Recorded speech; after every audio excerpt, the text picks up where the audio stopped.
First Successful Ascent of Mt. Rainier, 1870, by Hazard Stevens. Introduction by Edmund S. Meany.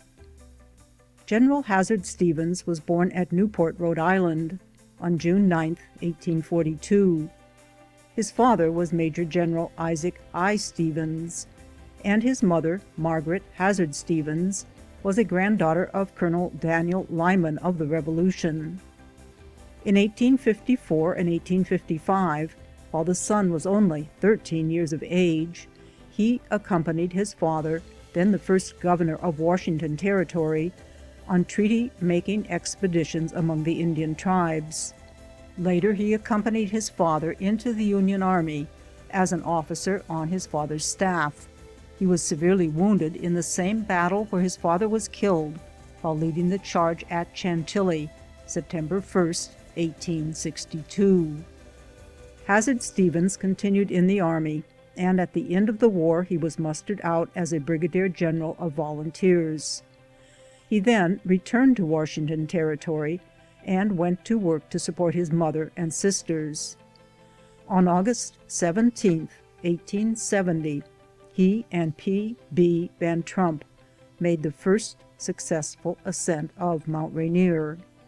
In 1874, he followed the other members of the family back to Boston, where he remained until his mother's death a few months ago. He then returned to Puget Sound and is now, 1916, a successful farmer near Olympia. His companion on the ascent, P.B. Van Trump, remained in Washington. For a number of years, he was a ranger at Indian Henry's hunting ground in the Mount Rainier National Park.